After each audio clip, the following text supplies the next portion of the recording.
네, 첫 소식입니다.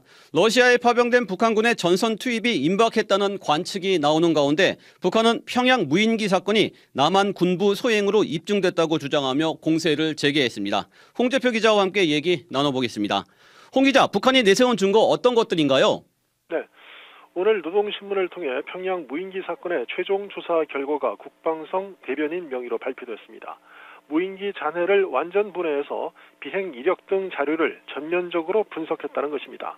이를 통해 한국 군사 당국의 이른바 도발적 정체가 추호도 변명할 여지 없이 입증됐다고 주장했습니다. 구체적으로 지난해 6월부터 이번 달까지 작성된 238개의 비행 계획과 이력들이 거론됐고, 이 가운데 10월 8일을 제외한 나머지는 모두 한국 영내에서 비행한 것이라는 설명입니다. 문제의 10월 8일 비행 기록은 이날 밤 11시 25분쯤 백령도에서 이렇게 서해상을 따라 북상하다가 방향을 바꿔 평양 상공에 진입한 것이라고 북한은 주장했습니다. 네, 과연 신빙성이 있느냐가 관건일 텐데 증거 능력은 어떻습니까? 군 당국은 일단 시인도 부인도 하지 않는 모호성 전략을 이어갔습니다. 이성준 합동참모본부 공보실장의 말을 들어보겠습니다. 북한의 일방적인 주장에 대해 확인해 줄 가치도 없고 대꾸할 가치도 없습니다. 북한이 공개한 무인기의 재원 자체로 볼 때 물리적으로 장거리 비행이 불가능하다는 주장도 있습니다.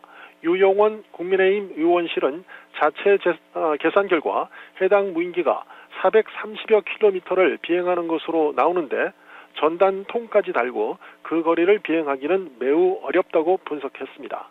하지만 북한이 얼마 전 추락한 무인기 사진을 공개한 데 이어 이번에는 구체적인 항적까지 제시했다는 점에서 완전히 무시하기도 어려울 것 같습니다. 결국 사건의 진실은 북한이 유엔사에 증거를 제출하거나 국제 민간 항공기구 같은 곳에 조사를 자청한다면 가려지게 되겠지만 지금 분위기로서는 그럴 가능성이 높지 않아 보입니다. 네, 그렇군요. 오늘 김여정 담화도 나왔잖아요. 이건 또 어떤 내용입니까? 이번 달 13일부터 15일까지 사흘 연속 담화를 낸 뒤에 잠시 잠잠하다가 거의 2주일 만에 다시 냈는데요. 앞서 말씀드린 무인기 사건 최종 조사 결과가 노동신문에 보도된 뒤에 발표됐습니다. 김여정 담화는 무인기 사건의 주범이 한국 군부라는 것을 명백히 알고 있다 해서 명백한 증거 확보로 발전된 뒤에 오늘 최종 조사 결과로 이어졌습니다.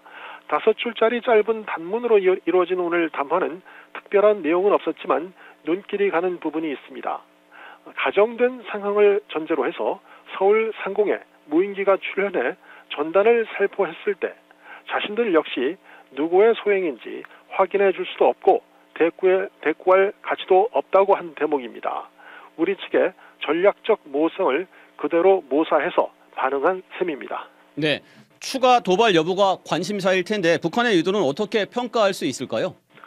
네, 김여정 담화가 가정을 전제로 하긴 했지만 서울 상공 무인기를 운운한 점으로 미뤄 비슷한 유형의 보복성 도발 가능성도 완전 배제할 수는 없습니다. 하지만 보다 방점은 재발 방지에 찍힌 것으로 보입니다. 북한이 오늘 무인기 최종 조사 결과의 마지막 부분에서 주권 침해 행위가 재발하는 경우 도발 원점을 타격하겠다고 한 점을 주목할 필요가 있습니다. 이런 것을 종합할 때 북한의 입장은 나름대로의 증거 제시를 통해 무인기 사건을 일단락 짓고 향후 남측 태도에 따라서 움직이겠다는 것으로 분석이 됩니다. 북한으로서는 상당수 무기에다가 최정예 병력까지 러시아에 지원하는 상황에서 주도적으로 긴장을 조성할 여력도 없을 것으로 보입니다. 네, 마지막 질문 드리겠습니다. 러시아에 파병된 북한군 동향은 현재 어떻습니까? 주로 우크라이나발 외신을 통한 소식만 전해지고 있습니다. 젤렌스키 대통령은 SNS에 올린 화상연설에서 북한군이 며칠 안에 전장에 가세할 수 있다고 주장했습니다. 며칠 전에는 북한군이 27일이나 28일쯤 오늘이죠. 전선에 투입될 것이라고 했는데 뒤로 늦춰졌습니다. 우크라이나 정보 당국은 또 북한군을 실은 트럭이 전선으로 향하고 있다는 러시아군 감청 자료라는 것을 공개해 외신이 인용 보도하기도 했습니다. 이런 가운데 우리 정부 대표단은 오늘 벨기에 브뤼셀에 북대서양 조약기구 나토 본부를 방문해 이번 사건과 관련한 동향 브리핑을 할 예정입니다. 지금까지 국방부에서 전해드렸습니다. 네, 여기까지 듣겠습니다. 정치부 홍재표 기자였습니다.